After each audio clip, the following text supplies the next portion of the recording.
पहलगाम हमले के बाद पुलिस का एक्शन लगातार जारी है। आतंकी आदिल गुरी का घर भी उड़ा धमाके में, ये बड़ी जानकारी मिल रही है। आपको बता दें कि पहलगाम हमले में आदिल गुरी शामिल था।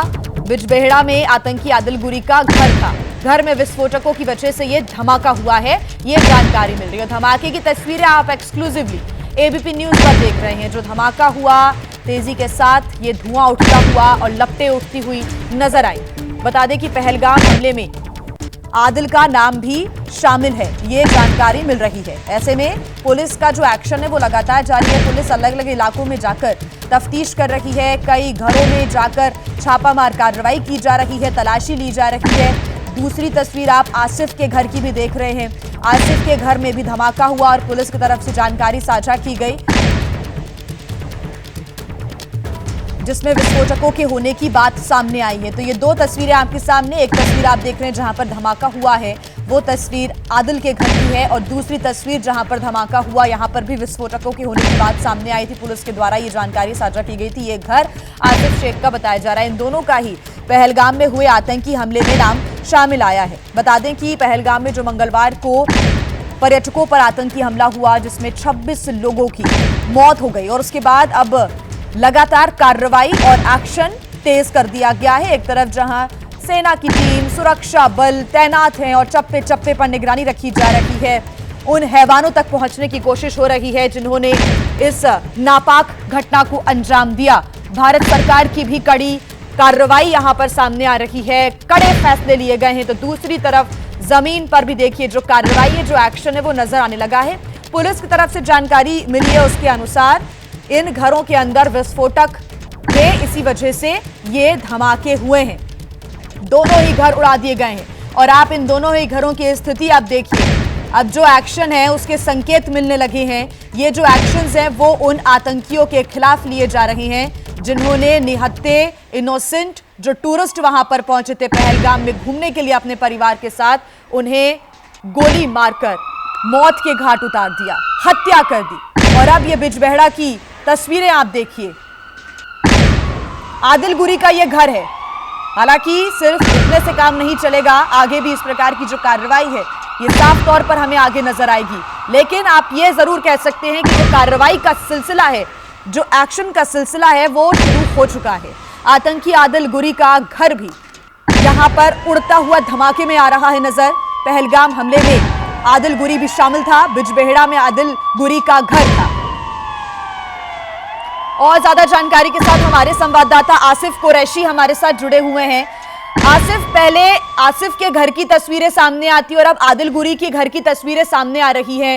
एक्शन की जो तैयारी है वो अब जमीन पर आ रही है नजर, और आगे भी इस प्रकार की कार्रवाई होती रहेगी।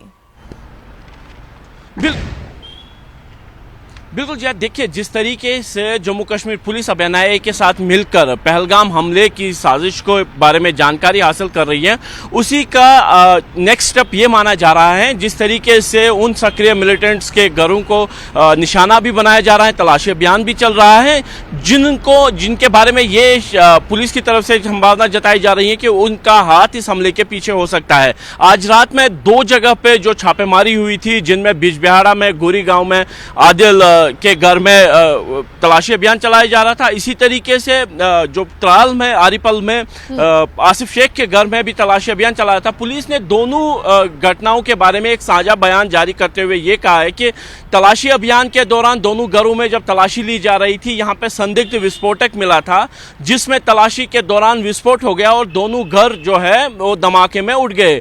लेकिन कहीं ना कहीं जिस तरीके की जो रणनीति जम्मू कश्मीर पुलिस, सुरक्षा बलों और केंद्रीय एजेंसियों ने जो इस बार ली है कि इस पर प्रहार जो है वो कड़ा होगा, क्योंकि जिस तरीके से पहलगाम में निर्मम तरीके से 26 लोगों की हत्या हुई, यहाँ पे एग्जीक्यूशन स्टाइल किलिंग्स की हुई, तो उसके बाद से मिलिटेंट्स पर दबाव बनाने के लिए कश्मीर घाटी में इस तरीके की कार्रवाई होना बिल्कुल ही जो है संभव माना जा रहा था, और उसी की दूसरी कड़ी ये माना जा रहा है। मैं बता दूं कि पिछले 48 घंटों में तकरीबन 3000 से ज्यादा संदिग्धों को पुलिस ने हिरासत में लिया है, उनसे पूछताछ हो रही है। और खासतौर पर पहलगाम की ही बात करें तो वहां पे तकरीबन 200 से 250 लोग अभी भी पुलिस की हिरासत में हैं, जिनसे पूछताछ हो रही है ताकि पहलगाम हमले के तार कहां-कहां से जुड़ते हैं, कौन-कौन इस साजिश में शामिल हैं, किसने लॉजिस्टिक प्रोवाइड किया, किसने रेकी की, किसने मिलिटेंट को वहां तक पहुंचाया जहां पे इस घटना को अंजाम दिया, वो अनरेवल करने की जो है पुलिस और अन्य एजेंसियां काम कर रही हैं। लेकिन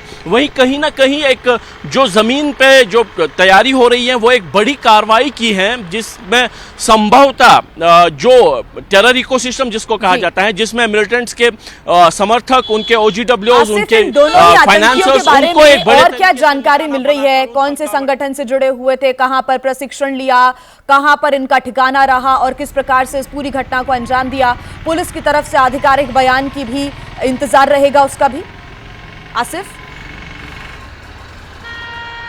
देखिए, दोनों ही मिलिटेंट्स के बारे में यह बताया गया है कि ये पिछले कुछ समय से जो है सक्रिय थे। आदिल के बारे में बताया जा रहा है कि 2018 से वो लश्कर-ए-तैयबा से जुड़ा है और पाकिस्तान जाकर उसने ट्रेनिंग हासिल की है और वहां से वो ट्रेनिंग करके वापस लौटा है। जबकि आसिफ शेख के बारे में बताया गया है कि वो स्थानीय तौर पर ही जो है ट्रेन हुआ है और इस चूंकि वो त्राल का ही रहने वाला है, त्राल का इलाका पहलगाम से सटा हुआ है, जो शिकारगाह एरिया है त्राल का, वो पहलगाम के साथ लड़ता है, तो इसीलिए इन दोनों का रोल पहलगाम हमले में माना जा रहा है। और उसी के तहत ये कार्रवाई जो आज रात में हुई थी, तलाशी अभियान है, पुलिस का ये कहना है कि संदिग्ध विस्फोटकों की वजह से यहाँ पे धमाका हो गया। लेकिन आने वाले दिनों में इस तरीके की घटनाएं और भी हो सकती है, उससे इनकार नहीं किया जा सकता है, क्योंकि पुलिस और सुरक्षा बलों ने इस बार साफ बेड़ा उठाया है कि जितने भी एक्टिव मिलिटेंट्स हैं उनको सक्रिय तौर पर निशाना बनाया जाएगा। प्रधानमंत्री नरेंद्र मोदी ने भी अपने संबोधन में कहा है कि धरती पर जहां पर भी ये आतंकी छिपे होंगे, इनके ठिकानों को निस्तेनाबूद किया जाएगा, इन पर एक्शन लिया जाएगा। और वो तस्वीर अब दिखने भी लगी है।